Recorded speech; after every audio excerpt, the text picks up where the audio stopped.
Tenerlos aquí en esta mañanita fresca. Y bueno, vamos a dar inicio a nuestra mesa número 11, Experiencia, Corporalidad y Vida Cotidiana. Vamos a dar la palabra a María Teresa Arroyo de la Universidad Nacional Autónoma de México con su ponencia Vivirme Gorda, Violencia y Estigma hacia Mujeres Gordas. Gracias, María.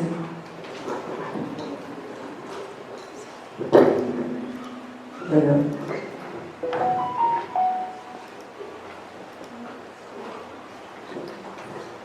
Hola, ¿qué tal? Buen día, les doy la bienvenida y bueno, también gracias por darme la bienvenida.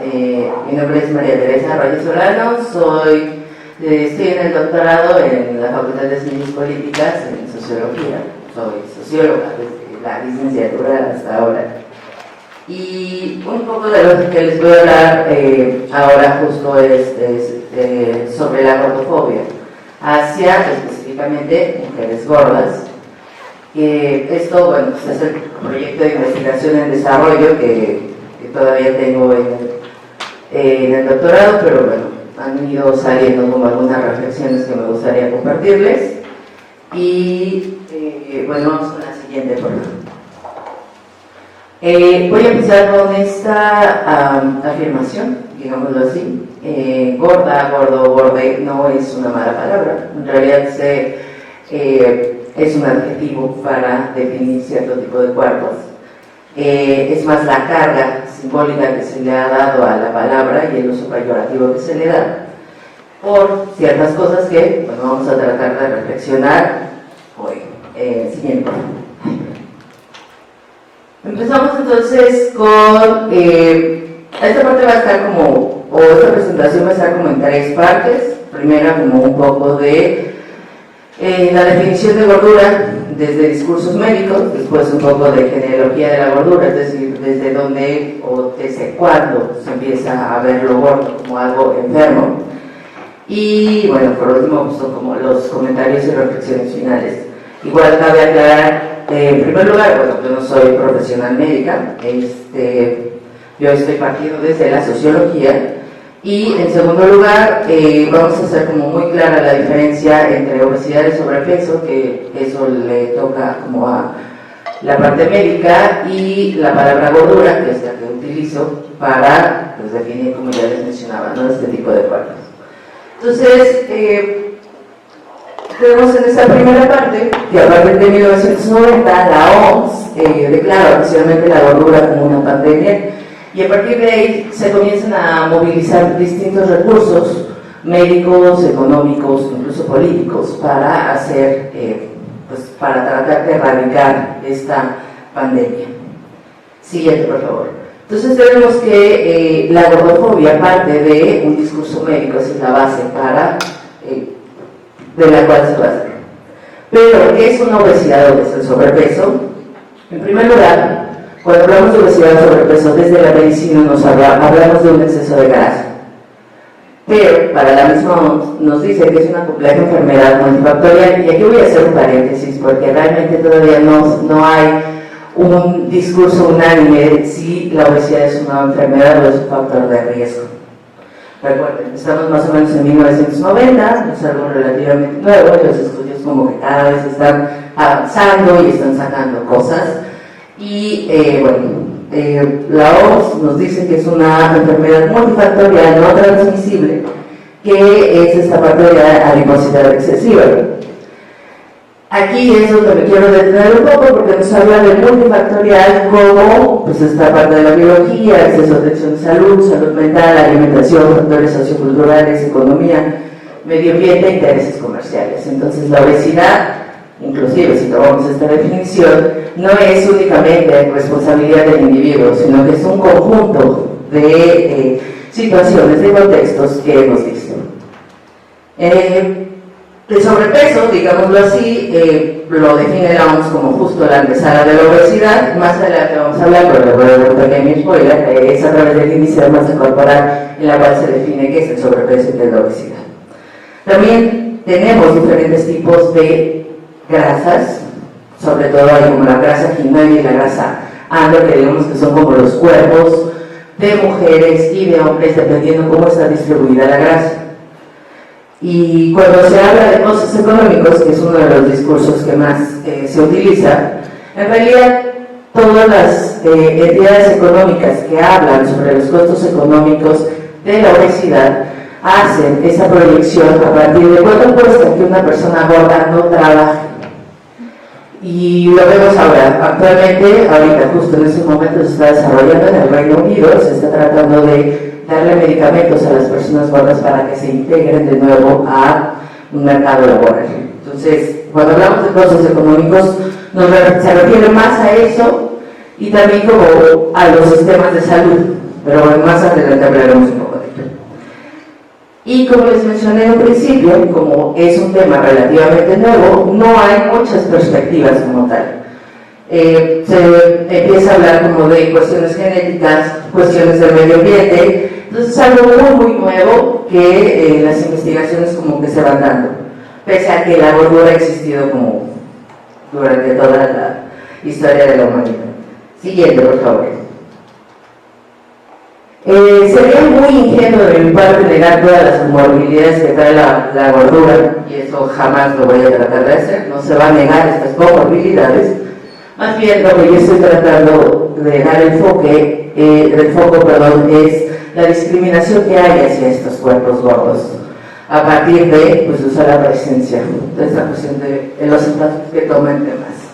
Incluso las mismas instituciones de obesidad lo hablan. No solamente se trata de un problema de salud, también es un problema de discriminación hacia los cuerpos gordos o los cuerpos que no tienen esta delgadez hegemónica. Siguiente, por favor. Dentro de todas estas partes de los estudios de la gordura y demás, hay algo que se le conoce como la paradoja de la obesidad, que nos dice que precisamente no toda la gente gorda está enferma per se. O sea, sí se pueden dar comorbilidades, pero no por el hecho de que una persona sea gorda significa ya inmediatamente que está enferma. Y eso es lo que se cae mucho en los discursos de discriminación. Es una persona gorda y lo primero que dicen es como, no, es que es un asunto de salud y demás, pero es como, bueno, a mí no me consta que una persona esté sana o no, solo por verla, ¿no? Entonces, esa es la cuestión. Y lo que les mencionaba de este discurso entre si es una enfermedad o factor de riesgo, que incluso desde las mismas investigaciones de la medicina aún no se ha definido del todo. ¿Por qué? Pues porque, por ejemplo, si se empieza a categorizar como una enfermedad, inmediatamente se le tendría que dar mayores recursos, también se tendría que tomar como por parte del mismo Estado algunas medidas como políticas públicas, como regulaciones de ciertos alimentos, como invitarles a hacer como otras cosas que ahorita les voy a mencionar, justo en la siguiente, por favor, que son los mentados ambientes obesogénicos.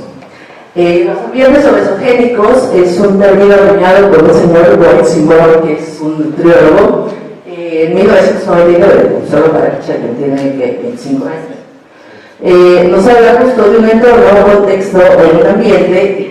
¿A qué se refiere? Pues es cómo están tus condiciones de vida, qué alimentación tienes, también todo el proceso de urbanización es muy importante porque poco a poco los espacios, las áreas verdes se van acortando y entonces, pues ¿qué haces? Deporte, igual, sistema de salud, educación, economía, política.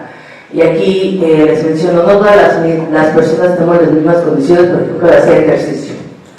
Sí, yo estoy trabajando y de repente me hago 2 horas a mi trabajo y 2 horas de regreso, pues lo que menos voy a querer hacer es deporte, voy a querer dormir. Si no tengo acceso como a alimentos saludables o lo demás, pues yo prefiero algo rápido, algo barato, que me permita seguir con mi jornada. Entonces, también este asunto de la alimentación, pues también tenemos que verlo dentro de lo que está, ¿no? En este contexto sociocultural, económico.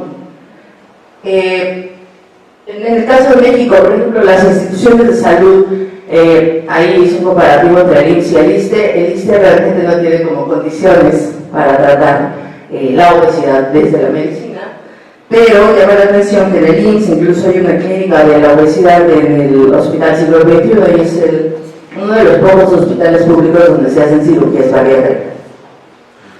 Como les mencionaba, el índice de masa corporal se hace mediante una fórmula en la cual te indica cuál es tu índice y hay una tabla y te dice como si estás en sobrepeso, obesidad 1, obesidad 2, obesidad 3. Pero nunca te dice como el nivel de grasa que tienes. Entonces ahí también es importante ver eso, ¿no? Así que lo recomendable es no únicamente basar un diagnóstico en el índice de masa corporal, sino tener como toda una serie de estudios complementarios que te digan, ok, tienes tal vez grasa aquí, tienes tal vez una deficiencia aquí y demás.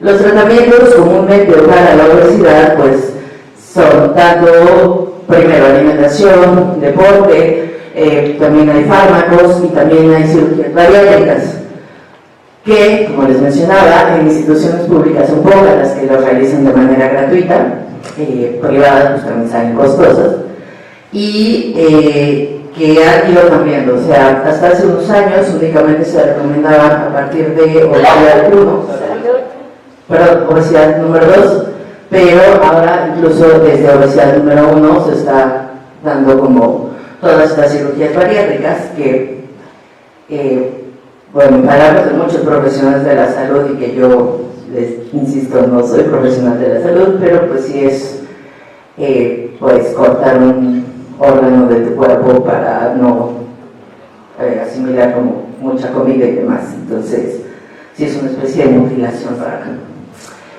Vamos con la siguiente, por favor. Entonces, ¿cómo se puede abordar desde la medicina? No crean que odio a todos los profesionales de la medicina, no, en realidad mucha de la crítica que se da en torno a la obesidad y su tratamiento viene desde la medicina, pero en esta parte de la ética, como tenemos aquí aparte, aquí atrás,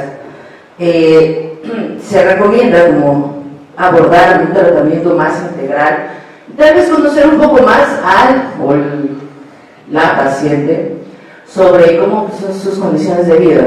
Como les mencionaba hace un momento, no todas las personas tenemos las mismas condiciones, no todas las personas tenemos las mismas posibilidades ni los recursos económicos.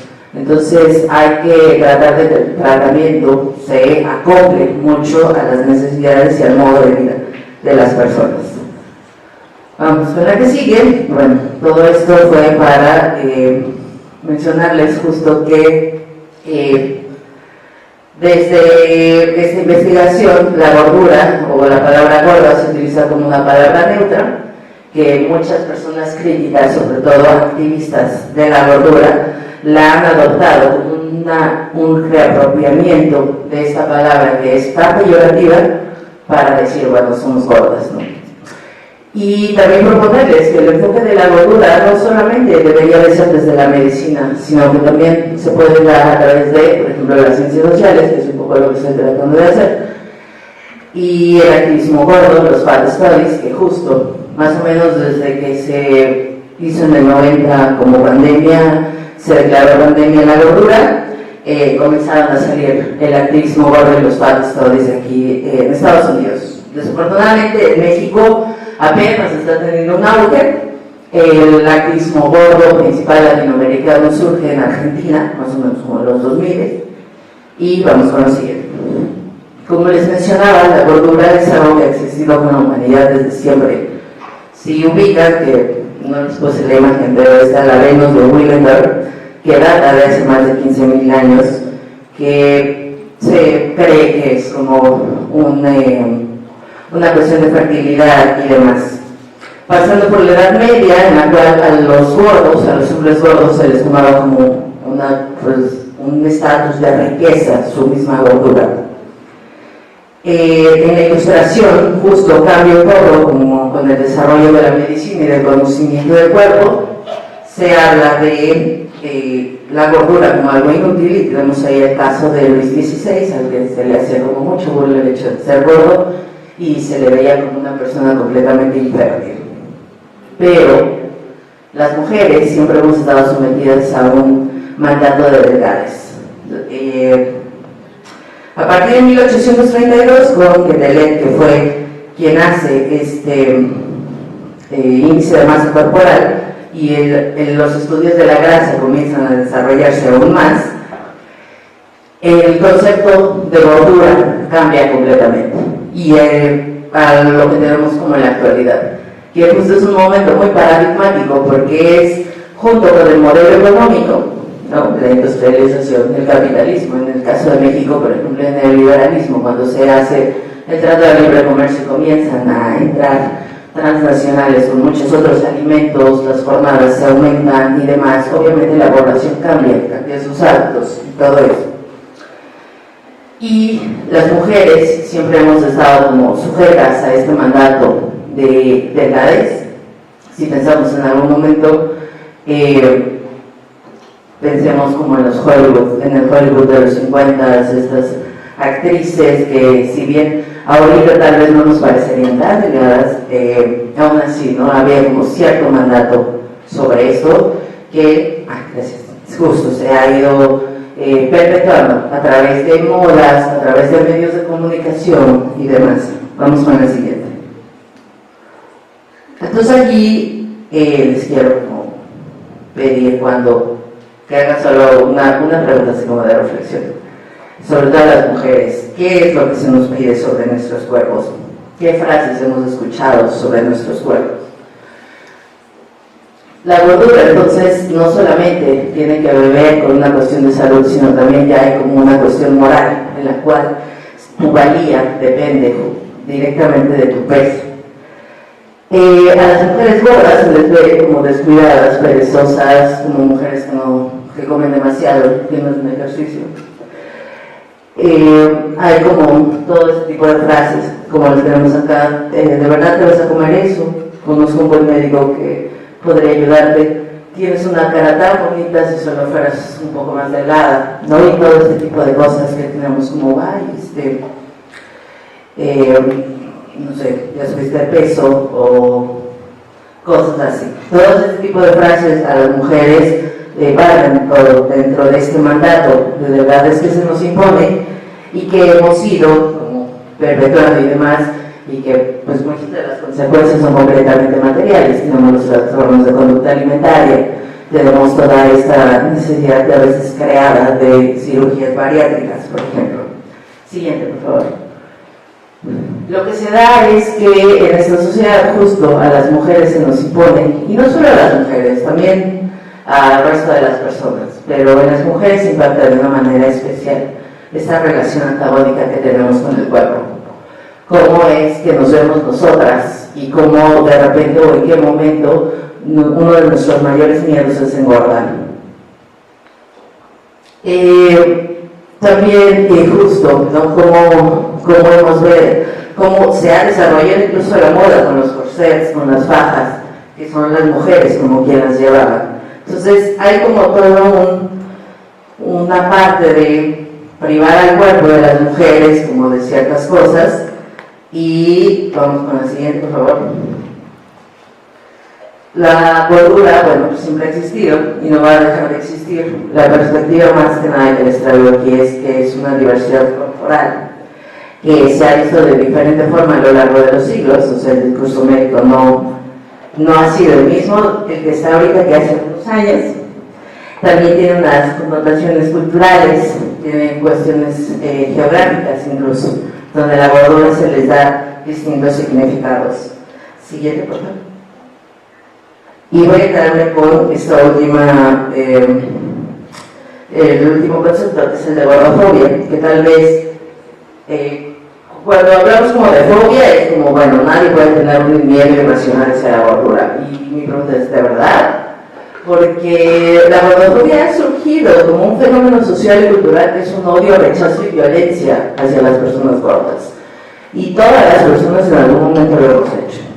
Hemos dicho frases que nos dictan como que la gordura es algo malo, ¿no? Como, se lanzó como gorda en tobogán. Y todo ese tipo de cosas. Esta forma de discriminación, bueno, pues se basa en todo esto que ya vimos, los prejuicios en las cuales hay en torno a los cuerpos gordos, porque se cree que los cuerpos gordos son perezosos, comen mal y demás, pues en realidad no lo sabemos. Hay gente delgada que come mal, que no hace ejercicio, pero a nadie no se le cuestiona nada. En cambio, los cuerpos gordos si nos damos cuenta, esas incluso son una de las discriminaciones más palpables y más permitidas, porque en todos lados se nos hace común ver a las personas gordas siendo objetos de burlas, siendo objetos de, no sé, en el caso de programas de televisión, como esta persona de estos personajes divertidos, pero que dentro de su propia gordura y demás, ¿no? O sea, pensemos en el caso de las mujeres gordas. ¿Qué pasa con las mujeres gordas?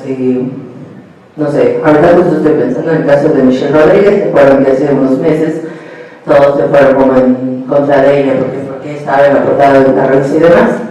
Adelgazó y de repente la gente todavía está diciendo, ¿por qué no adelgazaste? No, o sea, ¿por qué? ¿Por qué debe haber una injerencia sobre el cuerpo de los demás, ¿no? Pero bueno, vamos con la siguiente, por favor. Bueno, esta es la bibliografía citada de aquí, pero bueno, nada, si les interesa, tengo muchísimo de todo lo que he sacado y sería todo por mi parte. Muchísimas gracias por su atención.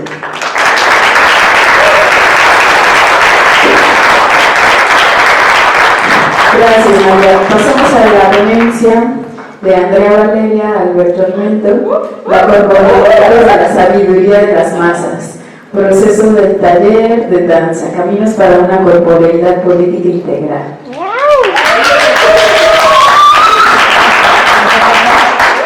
Hola a todos, todas. Muchas gracias por estar aquí. Les voy a compartir un poco sobre este taller, ¿no? Taller de danza, caminos para una corporeidad política integral.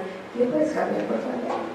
Aquí comparto el flyer que se estuvo publicando en las redes sociales de Proyecto Migala Michoacán, que es donde se dio este taller. Proyecto Migala Michoacán es un grupo activista de aquí de Morelia, pero tiene diferentes comisiones en todo el país. Pues bueno, el taller era para los integrantes del Proyecto Migala Michoacán, las personas que estuvieran interesadas en el baile, el activismo o en participar en el Proyecto Migala Michoacán.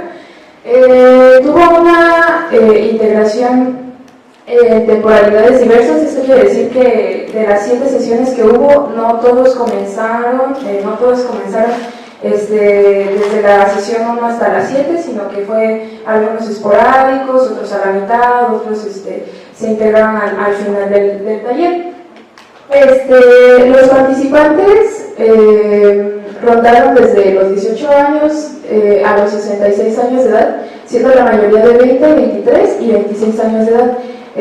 Fuimos 17 participantes, de los cuales 4 somos mujeres y 13 hombres. Se dio al baile en el Bosque Cuauhtémoc de aquí de la ciudad y una sesión en el Jardín de las Rosas, que es una plaza de aquí del Centro Histórico de Morelia, y una sesión en un salón de fiestas. Se dio de septiembre a diciembre del año pasado, del 2023. Siguiente, por favor. Pues bueno, yo para el taller definí corporeidad después de varios autores y mi interpretación. La definí como la configuración de las acciones inmediatas y constantes en la vida cotidiana que contienen concepciones conscientes e inconscientes de lo que es el cuerpo, el fenómeno de la manifestación corporal de lo que usualmente se cree no corporal, o sea, lo intelectual. Pues bueno, yo les comparto un video registro de los primeros eventos del Proyecto Migala Michoacán para poder como llevar esta definición a el grupo de personas con las que estuvimos trabajando y las personas que interactuaron con el grupo. Siguiente.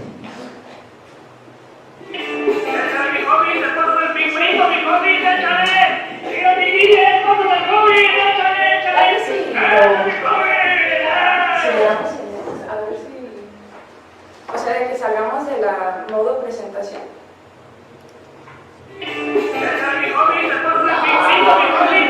No, fíjate esto. Es que de verdad los videos son realmente importantes para esto. A ver, ¿qué podemos hacer en este caso? ¿Qué hago? Te puedo mandar el link de una presentación de cámara. ¿Pasaste el video en una carpeta? No, pero bueno, en PowerPoint se supone que sí los... En una presentación, si no los metes en una misma carpeta, no. Creo que sí está.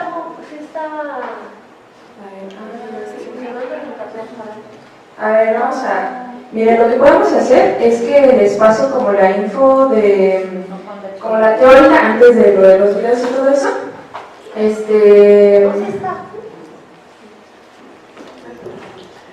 Sí, gracias. Sí. Pero son imágenes. A ver, ¿la siguiente? Ahí está.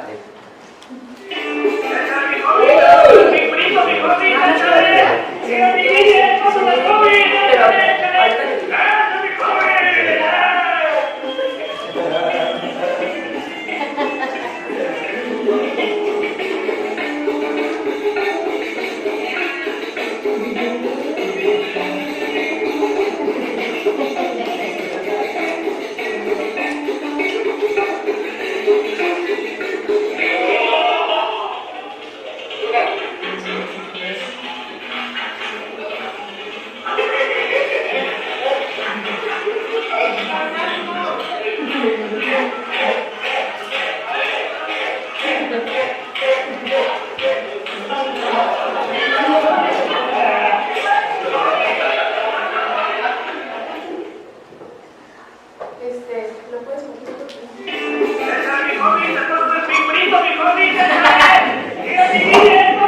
Bueno, en lo que me vean el video, sigo comentando, ¿no? Estos videos yo los comparto porque yo estoy tratando de relacionar el asunto de la corporalidad como algo que estos compañeros ya tenían por sí mismos derecho de vivir dentro del proyecto Migara, y aquí yo estoy como poniendo tres partes de lo que es corporalidad, no tanto por el asunto de dividir el proceso, sino como para la observación. Y pues bueno, dando un poco de contexto sobre este video, es el primer evento que se hizo en Proyecto Migala, y fue como nuestro primer acercamiento como personas, porque fuera del proyecto no había como una relación entre las personas, ni familiar, ni amistosa, ni nada. Entonces muchos de nosotros nos encontramos en este evento por primera vez. Entonces era muy interesante ver cómo había como estos momentos de interacción corporal que todavía se veían incluso sin tanta confianza, ¿no? Y pues bueno, los primeros son el primer evento que hubo, y luego el segundo es del segundo evento con un mes de diferencia. Entonces que ahí ya también se ve un poco la diferencia entre sus relaciones. Pasamos a la siguiente. Bueno, ok. No, pueden regresar, perdón. Comentaba que yo lo definía en tres partes que me ayudaban como observador. Es que la presentación sí lo tenía muteado justo por eso, pero bueno, las cosas que pasan. Imagen corporal. ¿Cómo me veo a mí misma y cómo esta autopercepción se relaciona con la vista de la otra edad? O sea, nuestra identidad, nuestra pertenencia, y cómo eso se puede ver desarrollado en nuestra vestimenta, por ejemplo, ¿no? El lenguaje corporal, que sería la expresión corporal de lo emocional, lo sensible y la comunicación de esta, que podría ser la gestualidad, las posturas, etc. Y la interacción corporal sería como las distancias, los lugares corporales con los que interactuamos, el tipo de tacto, si es suave, si es duro, cuánta duración hay entre este tipo de tacto, y todo esto es una interacción entre el cuerpo propio y el cuerpo de otra persona. A ver si ya vamos a la siguiente, pues bueno, yo voy a dar una premisa general de lo que es el concepto de la sabiduría de las masas, que es: la respuesta del grupo será más precisa que la respuesta individual. Este concepto está desarrollado a lo largo de la historia y se ha utilizado para diferentes aspectos, pero como el más conocido es de Sir Francis Galton, que en 1883 descubrió que al promediar el peso de una vaca en una feria del pueblo, se acercaba mucho más que todas las respuestas individuales al verdadero peso de esta, ¿no? Entonces ahí encontraron como el asunto de que dentro de la colectividad existía como la sabiduría. Yo les comparto como el acercamiento que tuvo Proyecto Migala a este concepto para su organización política, siendo un grupo que busca la horizontalidad, la descentralización y la democracia participativa. Su logotipo es la semilla de la vida, que es este que está aquí a la derecha. Está conformado por 7 círculos, cada uno representando un individuo. No solo están en una formación circular, sino que además están como en una proximidad muy grande, tanto que pues se atraviesan entre sí estos círculos. Aquí también comparo la formación conocida en las dinámicas jerárquicas y verticales, en el lado izquierdo, los mismos círculos, ¿no? Y pues bueno, partiendo de que cada círculo es un individuo que posee su propia historia de vida, experiencia y conocimiento, se ve que las conjunciones de dichas perspectivas generan un conocimiento de la vida más amplio y diverso que el vertical, donde no se ve una proximidad tan directa esta relación. Yo a esto agrego la teoría del fenomenólogo Maurice Merleau-Ponty, que decía: la perspectiva es una experiencia corporal. Entonces, en medio se encuentra el proceso de relación que hay en la semilla de la vida, pensando en que cada uno de los círculos es un individuo, que al momento de tocarse se ven implicadas en este proceso el asunto del exterior, que es su vida fuera del grupo, el enlace, que es justo el momento en el que ellos se encuentran, las interacciones que existen y los individuos en el centro que forman la flor, ¿no? Que sería para mí el asunto de decir que la sabiduría de las masas o el asunto colectivo no se logra si no es con la individualidad de cada una de las personas y en la confianza en su individualidad. Entonces lo que hice en el taller fue pues no buscar enseñarle a la gente a bailar, sino más bien partir del hecho de que todos ahí ya sabían bailar, y cómo eso lo podemos utilizar para la observación de esto, ¿no? Siguiente, por favor. Bueno, aquí comienzo a compartir un poco de cómo yo llevé la aplicación de estos conceptos en el taller Caminos para una Corporalidad Política Integral. Se tallerió la construcción de los conceptos baile y activismo con la siguiente base: todo lo que se defina verbalmente pasará por la acción del baile para su experimentación, y todo lo que se haga corporalmente será objeto para la conceptualización.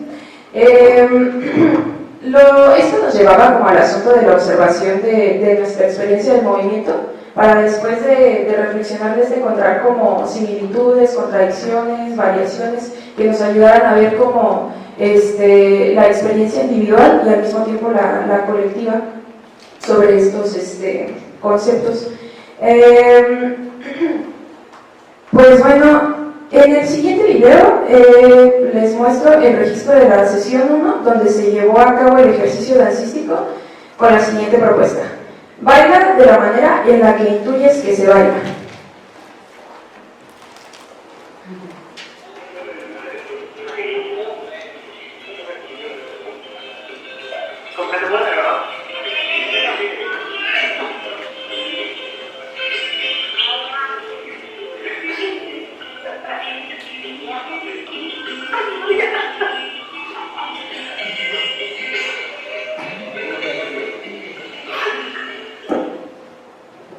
Pues bueno, en este primer ejercicio encontramos que pues, la intuición individual ayudó a definir un poco el baile, a partir de que en ciertos movimientos se veía que se relacionaba con los rebotes, el balanceo, etc., ¿no? Pero al mismo tiempo estuvo limitado por varias cosas. Tal vez se percibieron en el video como el nerviosismo, la tensión corporal, los comentarios así como de distracción y la risa nerviosa, ¿no? Y así. Pero bueno, eso pues son conjeturas a medias, ¿no? Al platicar con ellos después, sí se pudo observar que estas limitantes existían y cuáles eran, y que tenían que ver, según las participaciones de mis compañeros, con no estar habituados a bailar en público y con identificarse como hombres que impedían ciertas movilidades diferentes y en específico el movimiento de la cadera. Entonces, pues sí, eso después lo menciono como el asunto de la movilidad de la cadera después.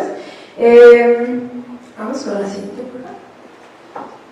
Después de varias sesiones, después de mucha chamba de trabajar los conceptos y eso, recopilamos muchos puntos para definir baile y activismo. Aquí les presento unos cuantos, nada más. Y pues bueno, el baile entendemos que es vía de expresión emocional, es estético, es moverse por juego y por placer, moverse con el pulso musical. Luego en activismo hablábamos sobre acompañamiento, confianza y diversión. Diversión no nada más en el asunto sino en el asunto de la diversidad. Bueno, usábamos como esa relación,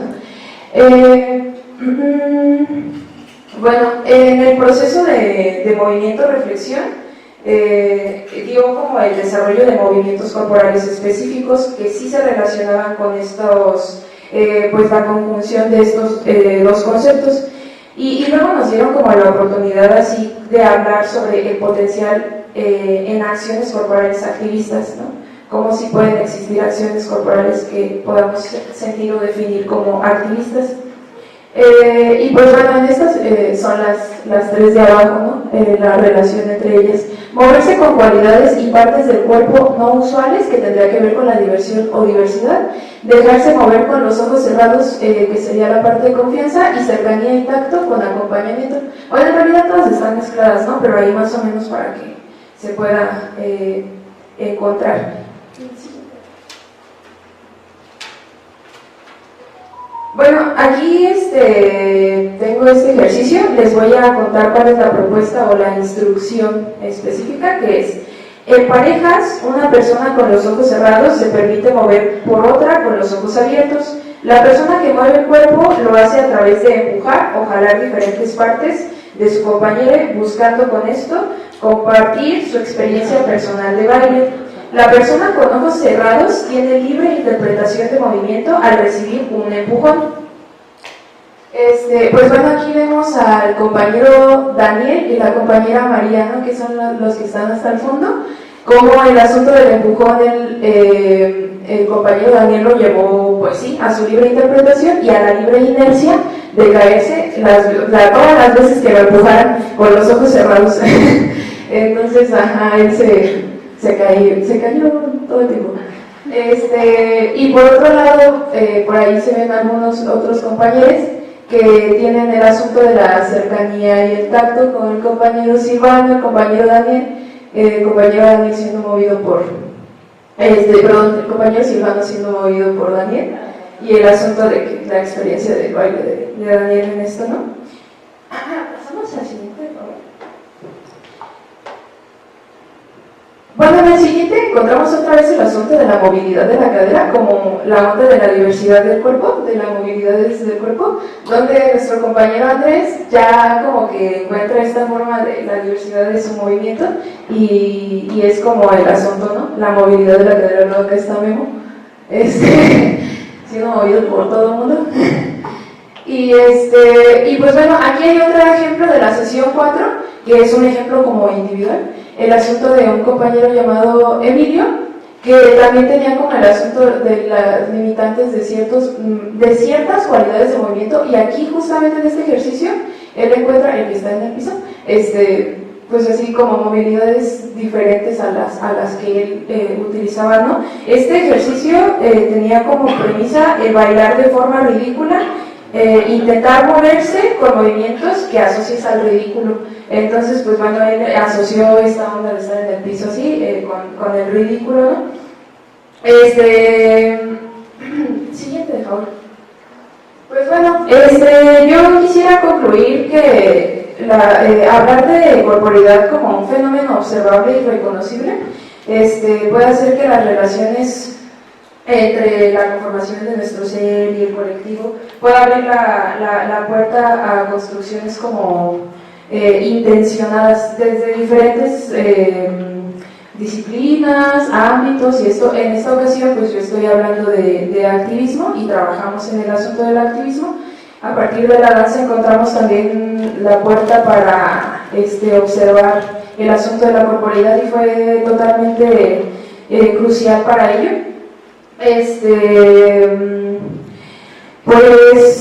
Pues sí, el asunto de la danza para nosotros y para mí es muy importante en este asunto, de cómo puedes observar la corporalidad y cómo la danza puede ser también aplicada fuera del asunto de la profesionalización de más bailarines o el asunto escénico donde existe como esta onda de el espectador, tú no tienes como la experiencia del baile, pues la ves en mí, pero acá, ¿cómo puede realmente abrir la puerta a experiencias de vida cotidiana? Gracias.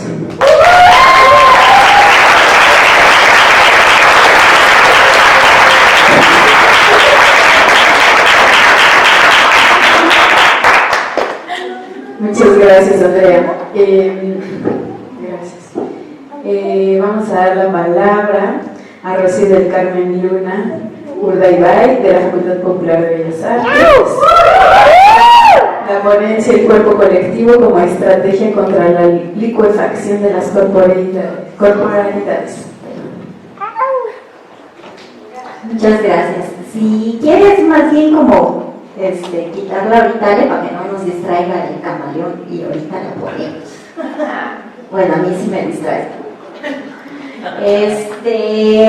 Se me hace, yo en la mañana le estaba diciendo a Alejandra que me encanta cómo ha generado estas mesas que se vinculan y que se complementan y que se redondean la manera en que va sucediendo, y bueno, me hace bien feliz escuchar lo que nos presenta también Andrea por acá, porque dice que esta parte de que el colectivo no se logra si no es con la participación de la individualidad, y yo justo estoy planteando en el sentido inverso cómo es solo a través, o sea que la identidad propia se descubre a través del cuerpo colectivo.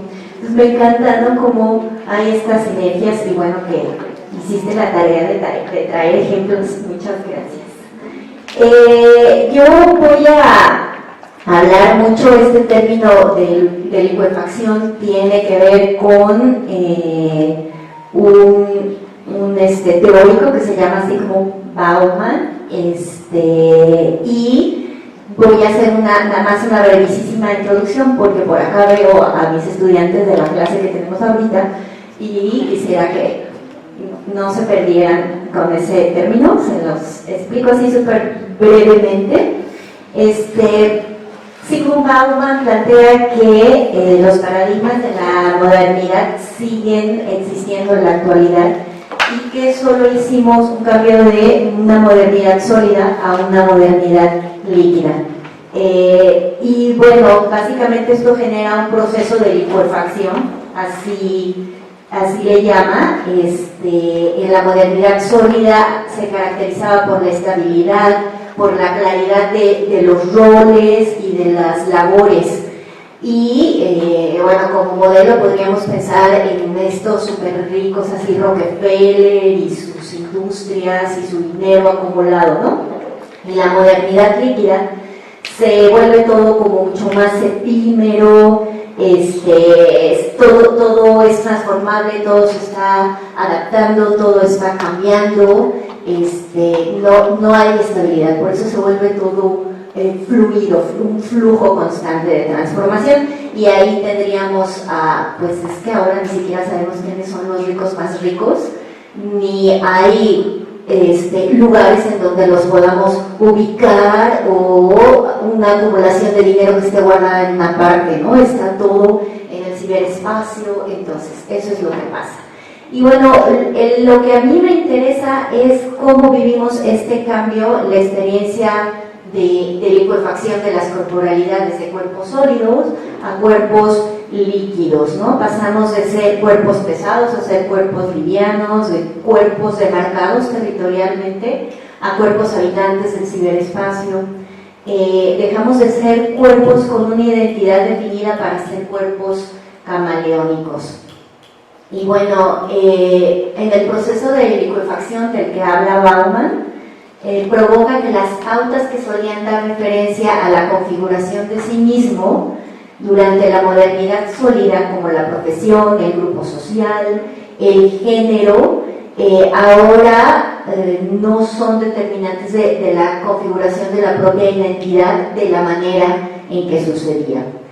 Entonces, en esta búsqueda emancipatoria de la persona, que es fundamental, por supuesto que bueno que no te digan quién eres y cómo debes de ser, me parece maravilloso, pero lo que sucede es que entramos en una tremenda vorágine de fluctuación constante y el asunto es que esta modernidad líquida nos obliga al cambio permanente, o sea, nos arroja a esta condición de cambio y eso genera una tremenda ansiedad. Bauman anuncia, y cito, la modernidad reemplaza la heteronomía del sustrato social determinante por la obligatoria compulsiva autodeterminación. Termina la cita. Las personas se quedan solas y tienen la obligación de constituirse solas. La conciencia de quién soy se anula para dar paso a la búsqueda de quién soy, una búsqueda sin fin. Esto en realidad no sería como un problema, las identidades nunca están fijas, siempre están siendo cambiantes. El problema que yo alcanzo a observar es que esta búsqueda se arroja hacia afuera, está fuera de mi ser persona, se está buscando en otra parte, la persona se aleja de sí misma. Pasamos a ser cuerpos, de ser cuerpos determinados a cuerpos obligados compulsivamente a encontrarnos en un modelo, en un lugar, en un sitio ajeno al propio. Según Bauman, el poder se define como algo extraterritorial. No está atado ya a la resistencia del espacio gracias al advenimiento de la virtualidad. Entonces me pregunto si, habría que preguntarse si eso sucede con el propio cuerpo. La identidad ya no está como pensada, ligada al propio cuerpo, está en fuga constante, intentando ser lo que no se es en un ajenamiento que nos desquicia. Entonces tenemos estos fenómenos de construir tu propio avatar, de tener estas pieles virtuales, los filtros, etcétera, etcétera, ¿no? Y una cita de Bauman dice, cito, ser moderno significa estar eternamente un paso delante de uno mismo, en estado de constante transgresión. También significa tener una identidad que solo existe en tanto proyecto inacabado. Entonces lo que sucede es que no hay tiempo de sentir, de sentirnos, de sabernos, de reconocernos. Y tal vez por eso es que sucede que la danza, yo me dedico a la danza, que la danza ornamental, la danza de espectáculo, es la única que se promueve, la única que se alcanza a difundir de manera más amplia, por ejemplo. Sería un efecto de esto, ¿no? Donde podemos... donde se están generando estados contemplativos que suceden fuera de mi ser cuerpo, que están construidos desde lo que Marie Bardet determina como esta lógica oculocentrista, centrada en los modelos de visualidad que hacen una distancia de los cuerpos. O sea, algo se tiene que mirar, se mira de manera externa a ti y se mira claro, definido, allá, ¿no? Alejado. Evidentemente este tipo de experiencia es aquella que es factible de ser consumida mientras tú estás cómodamente reposando en una butaca en el resguardo de la oscuridad. Es una danza que se mira de frente, que está definida. Y esto me hace mucho a mí pensar en los otros bailarines y bailarinas. los que construyen su danza desde lo que son y cultivan la creación fuera de configuraciones estereotipadas que privilegian la lógica sismográfica de la danza. Aquella que, según Bardet, privilegia un modelo de conciencia táctil, donde la atención es multidireccional y fragmentaria, borrosa, dice ella, desparramada. Estos otros bailarines y bailarinas se convertirían, en términos de Bauman, en los merodeadores de la danza. Tal vez pensaría yo con la esperanza de ser un cáncer sintiente de una sociedad adormilada. Estos cuerpos bailarines y bailarinas interpelan, empujan mediante la acción de sus cuerpos a otros cuerpos, nos conmueven, tocan sin tocar y accionan impulsos internos que activan muchas veces desde el abrazo de su propia monstruosidad, generando incomodidades compartidas. La licuefacción de las corporalidades nos convierte en flujos incapaces de asirse, arrastrados por la corriente. El mundo de la modernidad sólida tenía una estrategia que era enraizarse, plantar un lugar en el mundo, definir un territorio, poner un ancla en el medio de las corrientes que tocara fondo y nos contuviera de los mares agitados. Pero ahora en la modernidad líquida vivimos una existencia hiperconectada, no solamente a través de los medios cibernéticos, redes sociales, acceso a la información, etc., sino también por la movilidad global, la multiplicación de rutas, la ampliación de medios de transporte, etc., ¿no? Si algo nos enseñó la pandemia de COVID es que nos mostró fehacientemente la celeridad con la que se mueve el mundo líquido de la modernidad. De hecho, estaba sacando yo las cuentas y tomó menos de 4 meses desde que Wotan se notificó de la existencia de estos casos extraños de neumonía hasta que se declaró pandemia. Estamos hablando de menos de 4 meses. Entonces, bueno, los humanos hemos alcanzado un estado corporal hiperfluido, viviendo en un mundo hiperfluido. Y bueno, no estoy tratando como de estigmatizar esto como, ay, es malo, ¿no? Simplemente me interesa, pues, revisar las consecuencias que esto acarrea en la configuración del mundo. No estoy pretendiendo aquí buscar los logros y los retos con los cuales vivimos la modernidad líquida, sino buscar las implicaciones que eso genera en la propia corporalidad y en la identidad.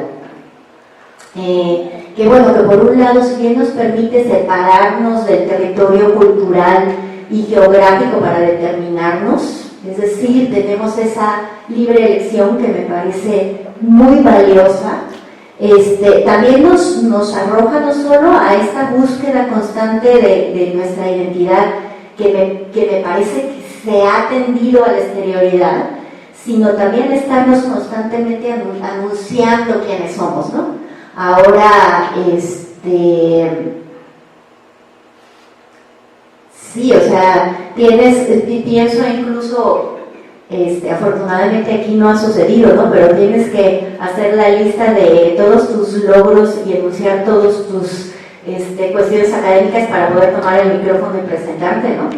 Y no es gratuito que eso se haya decidido, o tienes que decir, sí, yo soy mujer cisgénero, heterosexual, ¿no? Hay como que estar todo el tiempo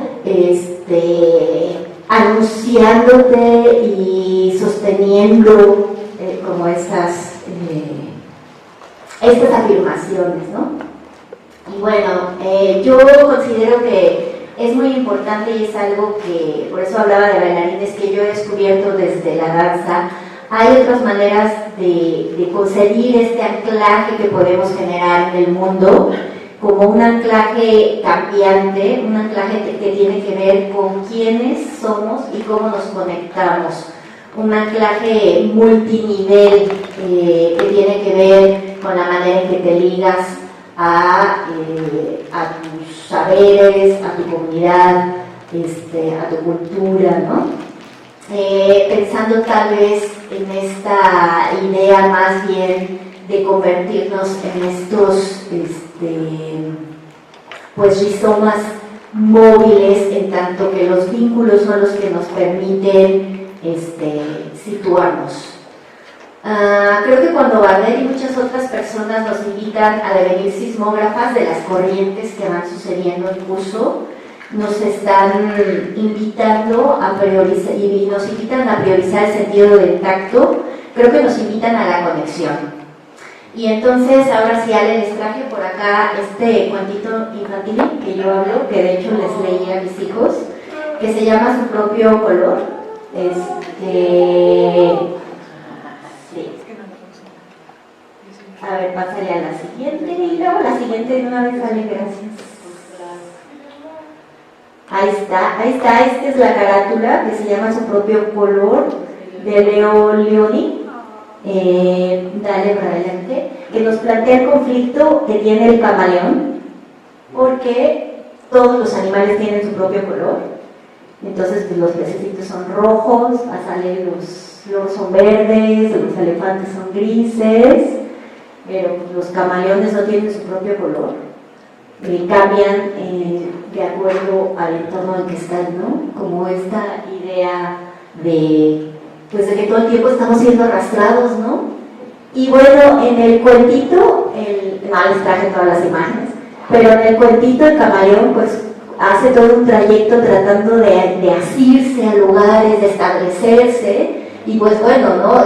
Cambia, se queda en una hoja y la hoja se seca, y etcétera, etcétera, hasta que encuentra otro camaleón, adelante, y pues juntos deciden cambiar y permanecer pues, juntos, ¿no?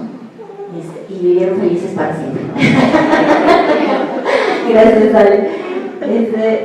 Y bueno, pues no me interesa realizar un tratado sobre la identidad, me interesa reconocer qué prácticas corporizadas fomentan la construcción de un cuerpo colectivo. Dale a la que sigue, creo que dice algo más.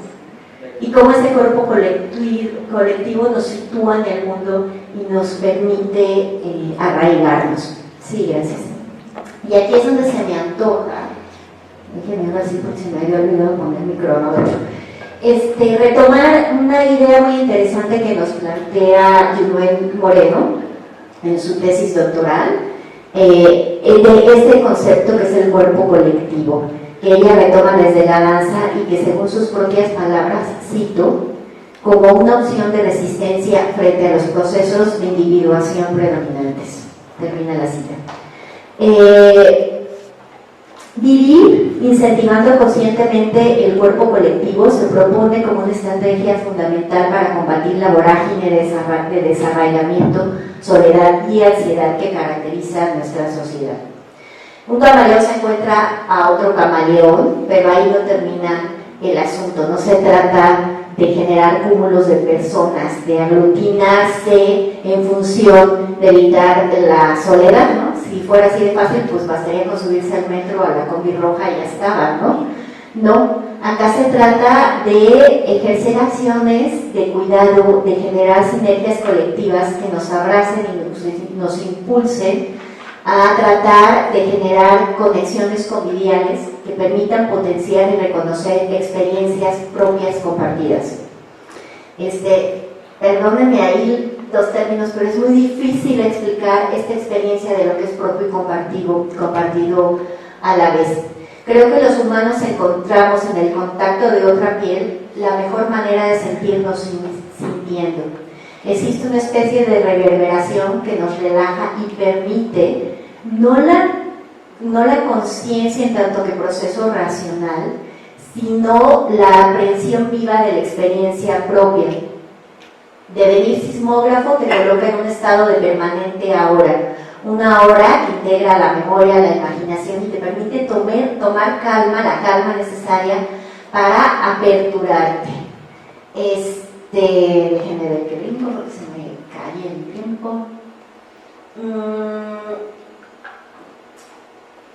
Entonces, estos procesos de conexión, déjenme brinco,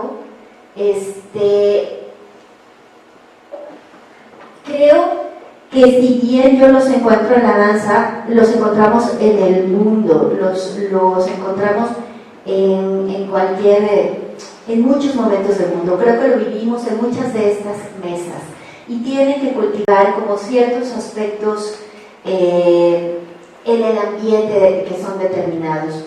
Esta ética de cuidado a ti misma, a los otros humanos y no humanos, generarse como espacios de horizontalidad. Ayer se hablaba de cómo no tenemos una palabra para enunciarnos sin hablar de la violencia o la no violencia. Yo creo que en la danza sí lo usamos mucho y es la ternura.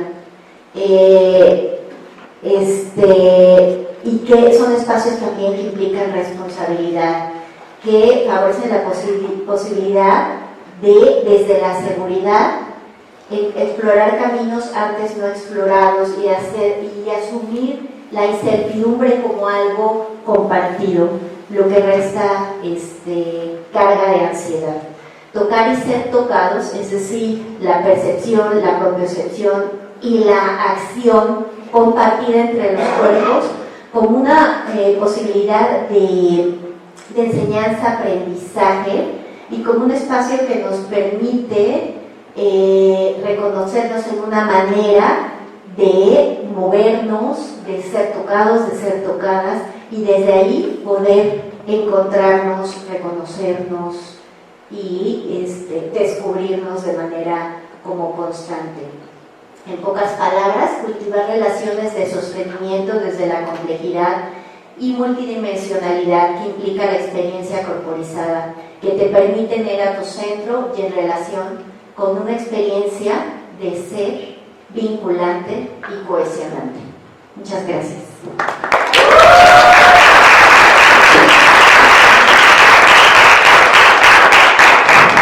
Muchas gracias, Rocío. Bueno, tenemos 3 mesas que desde mi perspectiva se complementan en el sentido de la deconstrucción del cuerpo y lo que socialmente hemos reconocido, ¿no?, como la salud, desde, ahorita hablando de la gordofobia, de si los cuerpos delgados son más saludables que los gordos, evidentemente que no tiene nada que ver con los hábitos y la alimentación, pero sí nos habla de estigmas y del derecho de ejercer juicios, maltrato hacia un tipo de cuerpo y no hacia el otro. Entonces, con tu ponencia, María Teresa, me recuerdas un libro que leí sobre María del Paz Ramón, que se llama Coger y comer sin culpa, el placer es feminista. Y tiene que ver con esto, cómo el cuerpo, y principalmente de la mujer, parece como un espacio con derechos hacia intervenir. Esto que hablabas de la mutilación, de intervenir, de juzgar, de tocar, maltratar, apropiarse y luego desechar como si no tuviera vida, si no tuviera sentimientos, si este cuerpo fuera un espacio para intervenir de forma libre y tiene que ver con esta destrucción, esta falta de ética, de respeto y cuidado. Entonces, creo que, bueno, desde mi perspectiva, las 3 mesas pasan por el cuidado, de invitar al cuidado del cuerpo en cualquiera de sus dimensiones, de sus formas, y de ahí paso también a la ponencia de Andrea, en donde nos hablaba de la sabiduría de las masas, y me recordó a George Zimmer cuando dice: hay que regresar a los grupos pequeños para volver a reconstruir este tejido social que ha sido destruido por la modernidad. Y más que regresar a esas grandes masas, son pequeños grupos donde podemos reconstruir, donde podemos cuidarnos, acompañarnos y generar esta confianza. Me llama la atención lo que descubriste, Andrea, sobre la cadera en los hombres, porque claro, la cadera nos da una rigidez hacia el movimiento, hacia una postura más instalada de, bueno, pues estereotipos, ¿no?, de protección, fuerza, instalarse para resolver y bueno, esta rigidez hacia el cuerpo, y las mujeres tenemos más libertad desde el mismo caminar, movimientos como que se asocian a lo ondulatorio, y no, esto se debería de reconfigurar, porque en esta sabiduría de las masas es súper, hablando de la ternura, el ver a los chicos moviéndose entre ellos la cadera, es muy fuerte, porque que desde otros géneros se permitan vivir esta ternura, este contacto, es como, claro, eso necesitamos, contactar desde la ternura, desde la confianza, el cuidado, y lo que decías en una de las consignas, ¿no? Como el movimiento más ridículo. Sí, lo hablamos la mesa, bueno, ayer hablábamos sobre el ridículo y cómo dejarnos romper, cómo dejarnos ver de una forma ridícula, nos libera de muchas tensiones, de muchas expectativas y rigideces que la modernidad nos ha puesto a partir de esta extra racionalidad, extra control. Y bueno, voy cerrando mi comentario con Rocío sobre esta vorágine de los cambios permanentes que nos hacen modificar las identidades, y si bien las identidades no desaparecen, sí se transforman. Y antes cambiábamos de niños a jóvenes o adolescentes, de ahí a jóvenes y luego adultos y luego ya... Bueno, y ahora los cambios son rápidos, cada vez tenemos menos elementos para ir significando estos cambios. Claro, entonces eso se vuelve una saturación en los cambios, son tan rápidos que entonces ahora quién soy, hablas mucho de la identidad, claro, es bien bonita la analogía, la metáfora con el camaleón, porque claro que el camaleón está como está, no sabemos, dependiendo de su contexto veremos su color, y si aprendemos que ahora estos cambios lo experimentamos con el cuerpo, desde el cuerpo, entonces dejamos de juzgarnos, porque nos dicen, debes de ser exitoso, exitosa, feliz, y como en un estado permanente, cuando la misma realidad no tiene esa permanencia, ¿no? Y que aparte lo más natural del humano, y que la suma de humanos hacen la sociedad, esta esencia inherente al humano es el cambio, porque se nos exige tener una identidad muy definida, muy clara, si en realidad estamos en constante transformación. Pero, bueno, hay un sociólogo norteamericano, Charles Smith, que dice, vivimos en estos cambios tan fuertes, permanentes, que nos confunden. ¿Dónde estamos? Y acabamos siendo unos permanentes extranjeros de nuestra propia vida, porque no sabemos ya quiénes somos. Pero sí tenemos muy fuertes estas exigencias de quiénes debemos ser, ¿no? Y regreso un poco a esto que hablábamos del cuidado, pero desde un sentido colectivo, porque evidentemente no podemos dar solución a todo este reto que nos implica la modernidad desde la individualidad, que aparte es allá donde nos lleva. Nos vamos atomizando y creemos que solas y solos debemos dar solución a nuestros problemas, y qué pena contar que tengo problemas y entonces yo sola voy a poder, o yo solo, y no. Pero claro, en esta sociedad se nos va separando, se nos va atomizando, individualizando, y tenemos una gran respuesta desde los espacios colectivos, un espacio de contención, con esta ternura, con este cuidado, y entonces a partir de ahí sí creo que podemos salir de tanta exigencia y darnos un respiro de esa ansiedad, depresión, de no sé dónde estoy, pero tampoco a dónde voy, y desde los espacios colectivos lo podemos encontrar. Muchas gracias. Pasamos a las mesas de preguntas, a las sesiones de preguntas. Ok, 1 y 2. Por favor. ¿O atrás?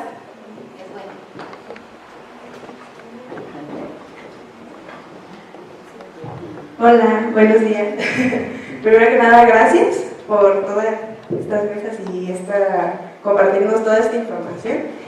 Y yo tengo una pregunta para la profesora Rocío.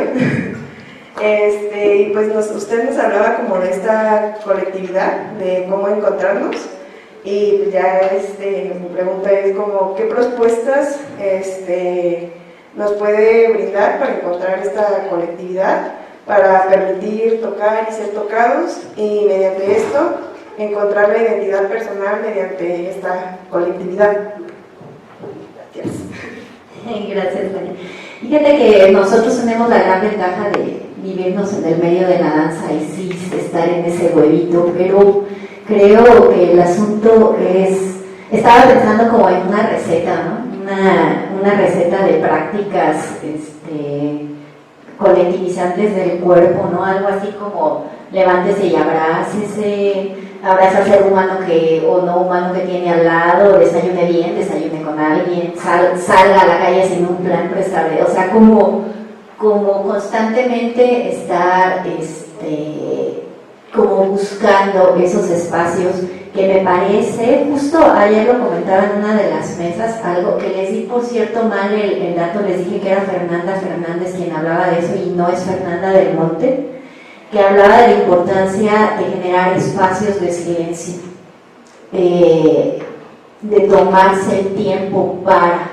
Entonces yo creo que una de las grandes estrategias es esa, tomarse el tiempo para. Y en la experiencia de hacer danza y de hacer contact impro, por ejemplo, pues no lo puedes generar desde la celeridad, desde el aventarte hacia afuera. Tienes que estar en la atención, en el cuidado y la calma, pues como para abrir todos estos canales, para generar permeabilidad, para realmente sentir, ¿no? Y yo creo que desde ahí. Y cuando digo eso de abrácese, pues la verdad es que sí, luego este asunto que plantea Foucault, ¿no? Que pues los que más nos vigilamos somos nosotros mismos a nosotros mismos, qué triste, ¿no? Quienes más nos exigimos cumplir con esas cosas externas a nosotros mismos, luego somos nosotras mismas, ¿no? Que si no estoy suficientemente flaca, que si no soy suficientemente... Entonces, pues yo creo que desde ahí de cuidado y de abrazo y de ternura hacia el sí mismo y hacia alrededor. Sí.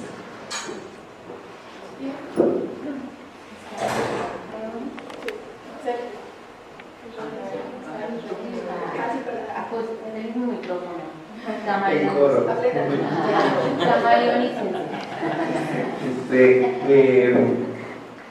Quería compartir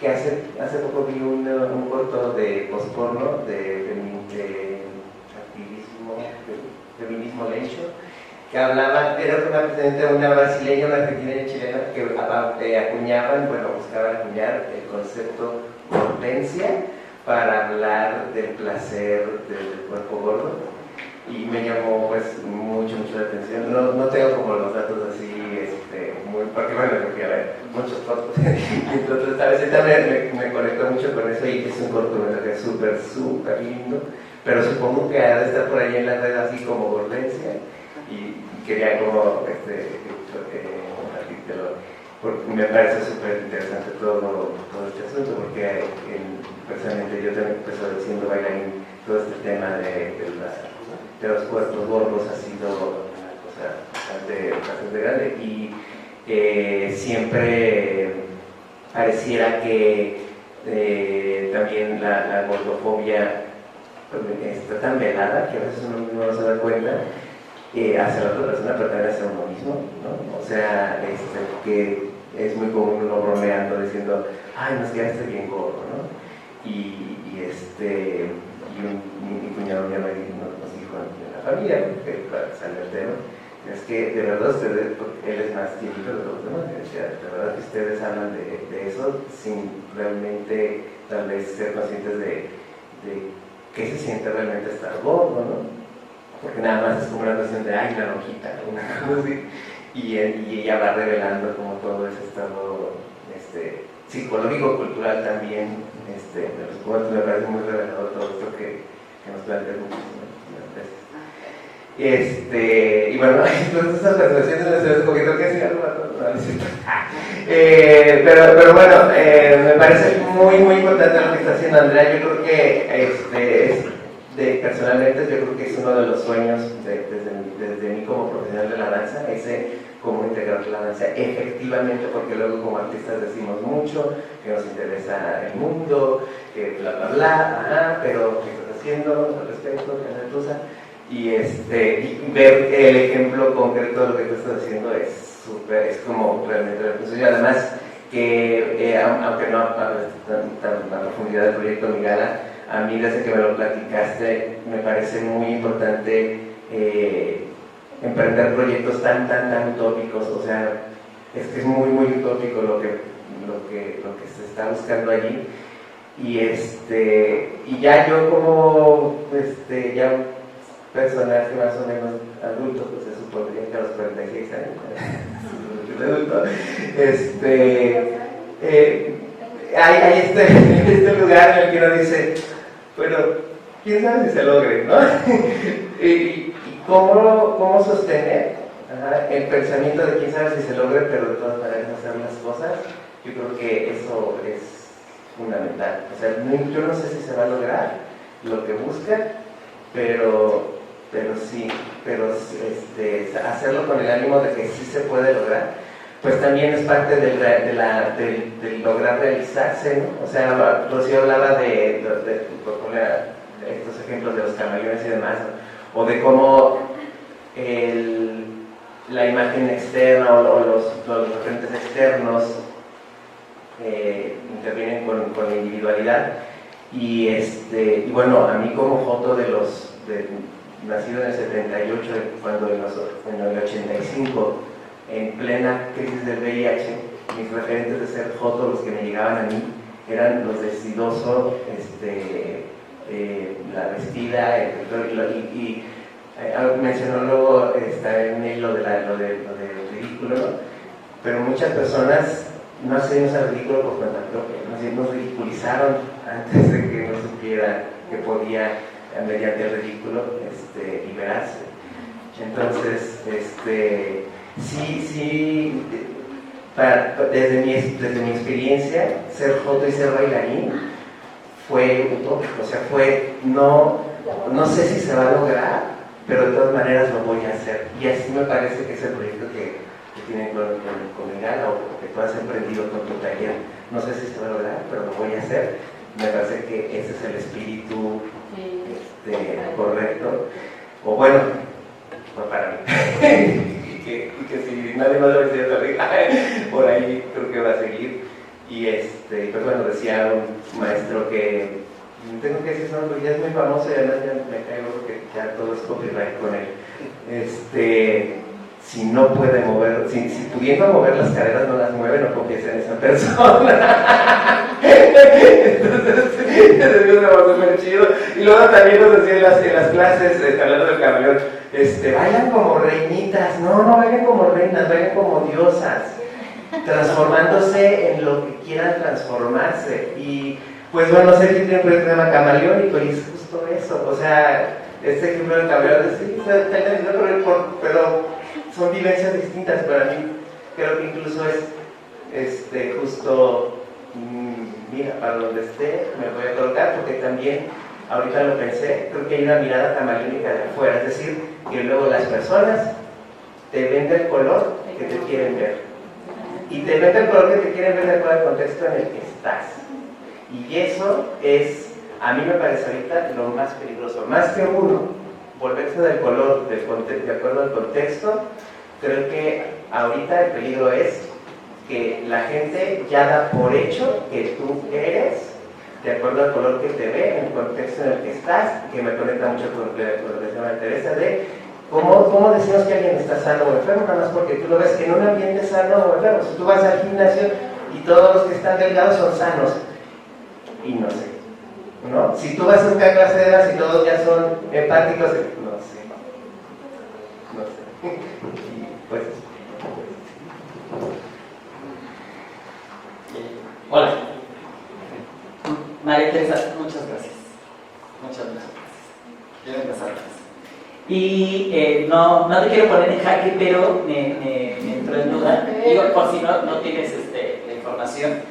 Esto que mencionabas de cuánto cuesta una persona que no trabaja. O sea, ¿cómo hacer o cómo hicieron el estudio, el análisis, la estadística, para a partir de ahí empezar a abordarlo de la manera en como política gubernamentalmente funciona? No sé si nos puedes contar un poquito más. Ese estudio se hizo, ahí estaba la referencia, es del World Atlas of Density y justo, o sea, se hace como un promedio de personas más o menos con el ingreso fijo y demás, dependiendo como cuántos años de inactividad y todo. Lo que mencionaba justo, lo de Reino Unido está siendo como muy cañón porque están revelando esas cifras, ¿no? Están diciendo como la gente gorda vamos a darle como estas drogas para bajar de peso porque nos está costando mucho dinero, pero es como que nos cuesta mucho dinero, porque en realidad todo esto es de corte cuantitativo, ¿no? Que son cifras, pero lo cualitativo nos indica que la gente gorda por lo general no va al médico. ¿Por qué? Pues porque hay una discriminación. Entonces vas y lo primero que te dicen es baja de peso y es como, bueno, me duele la garganta, o sea, y esto es una evidencia propia, me pasó, iba por un dolor de garganta y lo primero que me dijeron es baja de peso. Entonces, ¿qué haces? Dices, ya simplemente ya no voy, ¿no? Entonces, no es como que la gente gorda le esté costando, en el caso, por ejemplo, en México, al servicio de salud, para empezar es un servicio de salud ineficiente. Para empezar, las personas gordas también que tienen acceso a este sistema de salud son muy pocas, ¿no? Y ya que igual como les encanta a todos estos políticos decir que México ocupa el segundo lugar de obesidad, sí, ¿no? O sea, pero también hay que ver las clases socioeconómicas. No es lo mismo ser un gordo pobre que un gordo rico. El gordo rico pues, tiene acceso a servicios de salud de calidad y el gordo pobre si tiene un seguro social, bueno, ya es una ganancia, pero pues en qué momento va porque necesita trabajar, ¿no? Entonces, pues sí, o sea, cuando siempre dicen como, no, es que es un gasto para el Estado, o sea, sí, pero un gasto para el Estado a partir de qué, de tu servicio de salud ineficiente o de que esa persona no te está produciendo lo que tú esperas que te produzca, ¿no? Que es como toda esta, te digo, que hicieron esa estadística me pareció increíble, ¿no? Que es como toda una proyección, incluso hasta de esperanza de vida, de bueno, las personas gordas no viven tanto y demás. Y también pues se convierte todo en un show, porque pienso en este programa de Kilos Mortales, en el cual justo hay como una, o sea, yo lo menciono, es como ver a estas personas, a los freaks de los 30, ¿no? Que es como esta persona que llega a un punto de incluso incapacidad, porque ya no puedes hacer nada, ya dependes completamente de todo. Y lo único que dicen es como tienes que bajar de peso o todo. Pero si le rascas un poquito, ves como que las historias de vida de las personas son increíblemente fuertes. Hay cuestiones de abuso, hay cuestiones de muchas otras cosas. Hay cuestiones incluso de, bueno, en Estados Unidos, ¿no? ¿Qué tipo de comida está como cerca? Pero no, o sea, todo se centra como en la pérdida de peso y perder peso es lo único que te genera o que te garantiza que tuviste éxito como persona. Y entonces a partir de ahí, bueno, también ya luego se da otra dinámica, que son como la gente que bajó de peso, que se introduce en esta gordofobia y empieza a discriminar a la gente que es gorda, y pues que realmente no les puedo culpar, ¿no? O sea, porque si bien es como de una cuestión de violencia, ¿no? Y pues es tu única manera.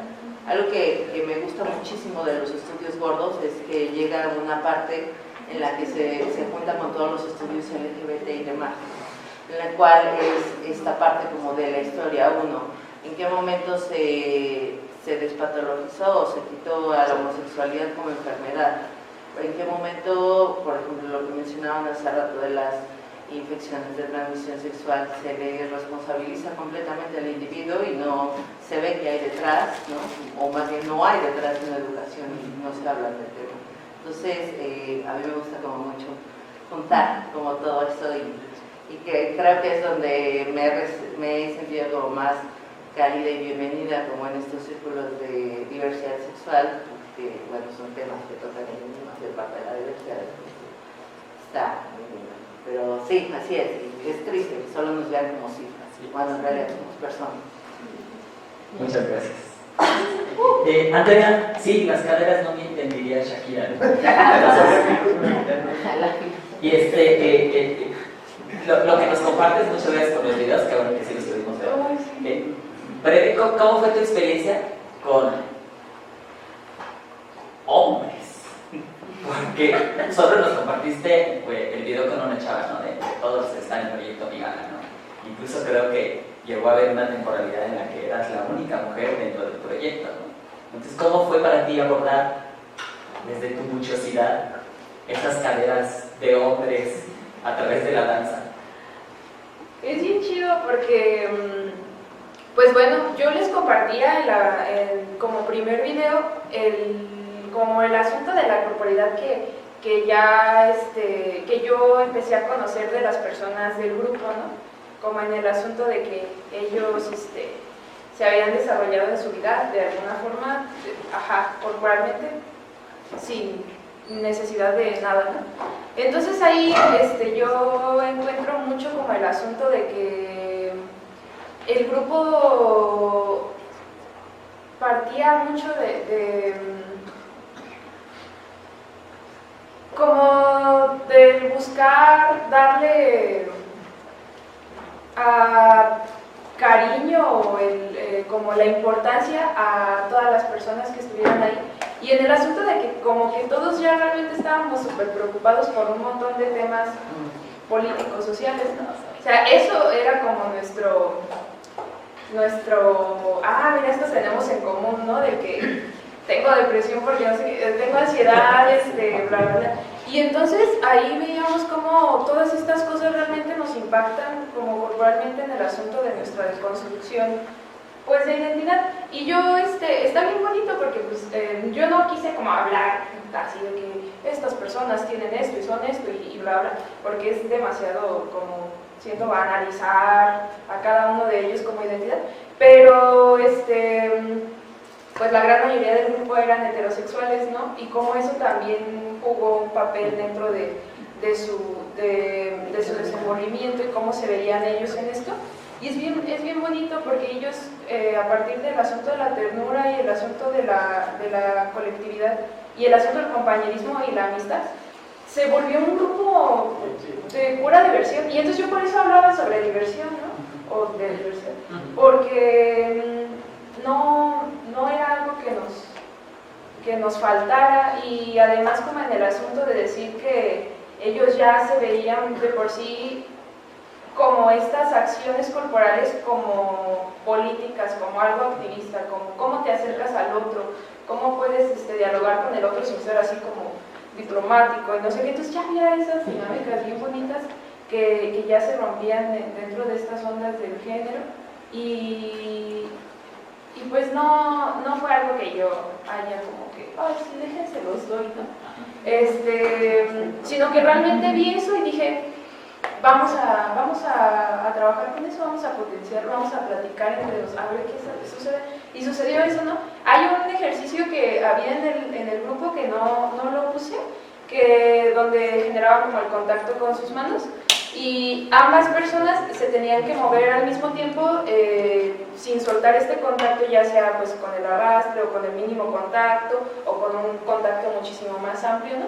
Y era muy interesante ver cómo había personas en el grupo que tenían el cuidado total de mantener el contacto lo más chiquito posible, pero sin soltarlo, ¿no? Y escuchando al otro y sabiendo que el otro se va a mover y tú lo sigues y como en esta reciprocidad.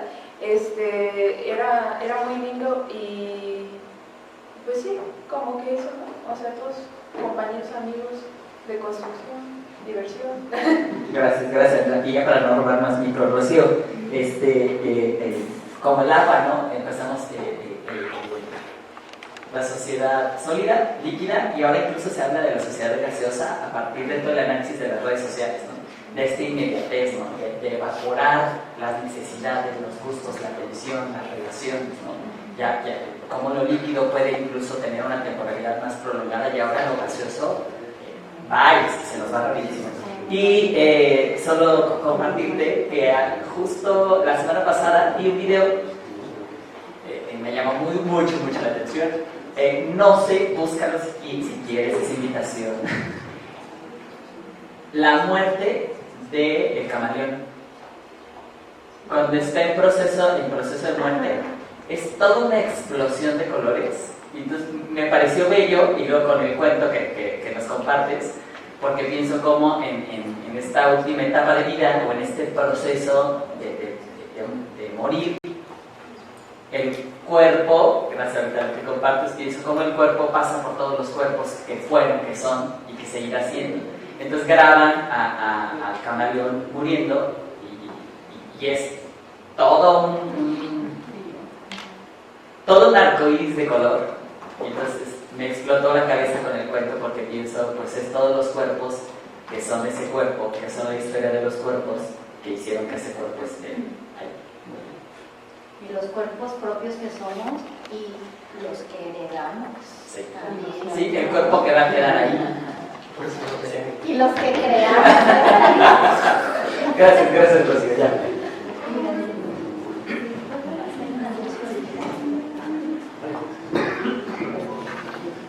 Gracias, buenos días a todas, a todos, a todos. Pues me llama mucho la atención esta relación que establece Andrea. Pues hay un activismo en las tres ponencias, ¿no? Pero particularmente lo nombras tú, Andrea, danza y activismo, ¿no? Hay que mirar, pues, qué entendemos por activismo, ¿no? Y recuerdo, pues, mucho toda esta reflexión, todo este trabajo de hace por lo menos 50 años de la relación entre artes y política, ¿no? Entonces se habla mucho de arte y política, ¿no? Pero pienso que hablar de arte y activismo pareciera que es lo mismo, pero pensaría que es diferente, ¿no? ¿Qué es lo que hace el activismo? Es como una interpelación, como yo lo entiendo, es una interpelación que se interpela, ¿cierto? Que se interpela desde la danza, que se interpela desde la plástica, desde el teatro, desde la música. Habría que preguntarse por eso, pero yo pensaría que desde la danza se interpela a quiénes pueden aparecer, cómo pueden aparecer, quiénes están autorizados para aparecer.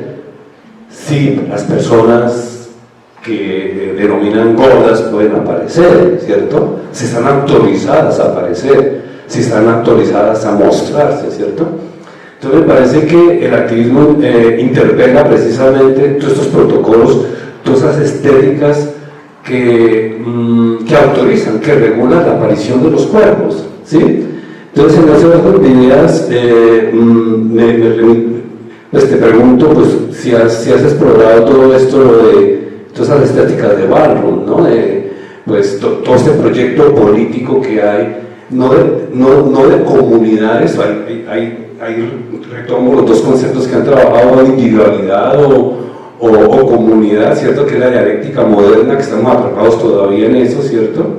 El proyecto moderno centrado en el individuo, ¿cierto? El énfasis en el individuo, la reacción conservadora del siglo XIX, en donde dice, no, es la comunidad, ¿cierto? Estamos como en ese juego todavía, ¿no?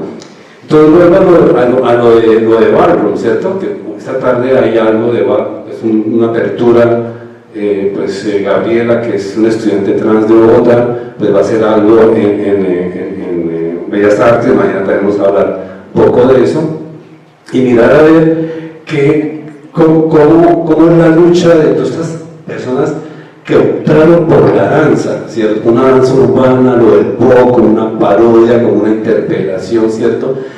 Que precisamente interpela, pues, de su marginalidad, de su exclusión, ¿cierto? Tratan de interpelar, pues, esa estética que regula los cuerpos y que regula la aparición de esos cuerpos. Entonces, en concreto, es desde todo lo que has hecho, ¿cierto? O que están haciendo desde la relación entre danza y activismo, ¿qué están interpelando? Digamos, ¿qué protocolos están interpelando? Porque es claro que en ballroom se interpela pues todo este aparecer, toda esta elegancia, toda esta elegancia de revista, ¿no? De revista de moda, de gente linda, de gente súper delgada, de mujeres fabulosas, ¿cierto? Y entonces comienzan a hacer una parodia, ¿no? Pues porque pues más otras estéticas son más parodias que la de ballroom, pero finalmente es como desde la parodia interpelan todos estos protocolos que regulan los cuerpos y que autorizan, vuelvo ya termino ahí, que autorizan a determinados cuerpos a aparecer y otros a que tienen que quedar por fuera del espacio público, ¿cierto? Como eso, no sé cómo has visto eso, si lo has trabajado, eso. Sí, hay un texto, la verdad ya no me acuerdo cómo va el título, pero habla sobre los cuerpos abyectos y trabajan un poco también con el asunto de Pau Preciado, que habla sobre el cuerpo como archivo histórico y cómo el cuerpo a lo largo de la historia de la vida se va quedando con ciertas prácticas corporales que, pues para que eso suceda, sí existe como tal una aceptación y una no aceptación, un rechazo por ciertas cosas, ¿no? Y cómo hay ciertas cosas que se quedan en lo abyecto, que luego retoman, por ejemplo, el asunto del ballroom, ¿no? Como en el asunto del Vogue, de ver qué prácticas corporales se rechazan y cómo utilizarlas por el asunto de que realmente hay personas que tienen esa necesidad de identidad desde ello, sin necesidad de calificarlo como aceptable o no aceptable, ¿no? Como en el asunto de las prácticas eróticas o sexuales. Por mi parte, en la onda del taller de danza que yo propuse, ¿cómo se escucha el teléfono? Ah, ya. Yo dije, ¿dónde está el teléfono? Pero ya vi que no. Yo tengo como el interés en la danza contemporánea, en el asunto de decir que la danza contemporánea es más bien como es una postura, incluso como en el asunto discursivo, más que en el asunto de qué pasos del cuerpo, qué movimientos, qué códigos corporales se asocian a la danza contemporánea. Entonces la danza contemporánea puede como que abrir el espacio a la diversidad de movimientos de diferentes bailes o disciplinas, etc., ¿no? Entonces yo desde ahí partí como en el asunto de a veces voy a utilizar un ejercicio de danza tahitiana y en alguna otra ocasión utilicé el asunto del cypher, que es algo que se ve en la cultura hip hop, y así, o sea, como en el asunto de decir que se puede partir de esa diversidad sin necesidad de hablar de la disciplina como tal, y más bien utilizarlo desde la perspectiva de la danza contemporánea. Y desde ese lado, nosotros en el taller trabajamos mucho como en el asunto de que realmente confiaran en que los movimientos que hicieran, sean cuales fueran, eran baile, sin necesidad de compararlos con algún código. Y entonces había cosas bien bonitas, porque yo como en la danza contemporánea veía estar mucho como este estereotipo de los bailarines de danza contemporánea se arrastran en el suelo, ¿no? Eso es lo que hacen y ya, o solamente se retuercen. Pero claro que cuando tú solamente ves la práctica sin algún clase, conexión con el otro o con el contexto que hay dentro de ello, pues eso es lo que se ve como algo X, ¿no? Me estoy retorciendo sin ningún sentido. Y acá está muy interesante cómo el asunto del movimiento sin sentido tal vez se podría también acuñar al asunto de la descentralización corporal y cómo existe una centralización o jerarquía en nuestro cuerpo. Y entonces, por ejemplo, en los videos se veía que un compañero se ponía a bailar cumbia, porque eso es lo que le gusta, y desde ahí partía para empezar a diversificar lo que ya conocía, ¿no? Y ya pues otro tal vez no tenía ese conocimiento, pues bueno, partía desde el ridículo o desde bailes populares que él ubica y así. Entonces desde ahí como que se abordó el asunto del movimiento abyecto, que mucho trabaja el asunto del Vogue, ¿no? o el ballroom, pero pues no, realmente yo pues como bailarina no lo practico, no pude haber puesto como a aplicar algún ejercicio de ello, pero sí, de hecho sí estuvo como muy en cuenta esta referencia de los cuerpos abiertos que me dejó mucho la cultura ballroom. Gracias.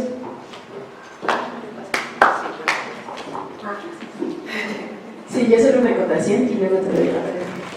También lo asocio a Los desechables de la tierra de Rodrigo Mier González, en donde se habla de cuerpos basurizados, o sea, los cuerpos que no son reconocidos, aceptados, nombrados, como cuerpos gordos, amorfos, enfermos, cuerpos grotescos y como estos cuerpos que son disruptivos, entonces como no responde a la estética hegemónica, pues entonces no tienen el derecho.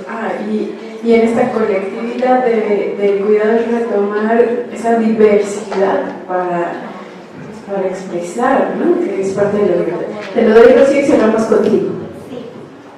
Ay, gracias. Nada más quería como hacer una aclaración, que la idea no es, o lo que plantea el cuerpo colectivo no tiene tanto que ver en el trabajo comunitario o en el sentido de pertenencia a una comunidad, sino más bien implica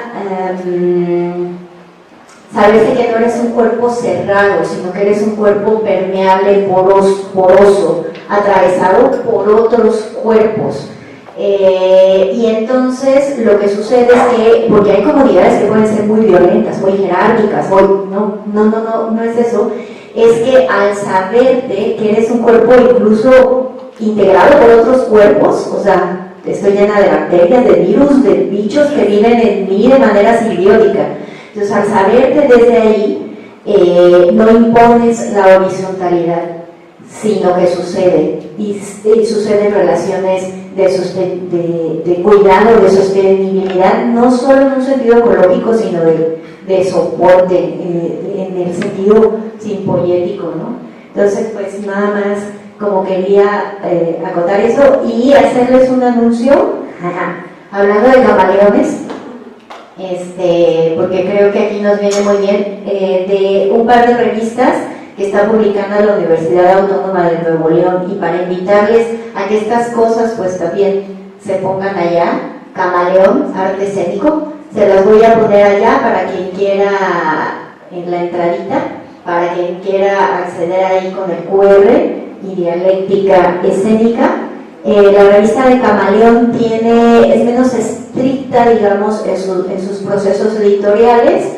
La revista Dialéctica Escénica sí tiene como normas mucho más estrictas.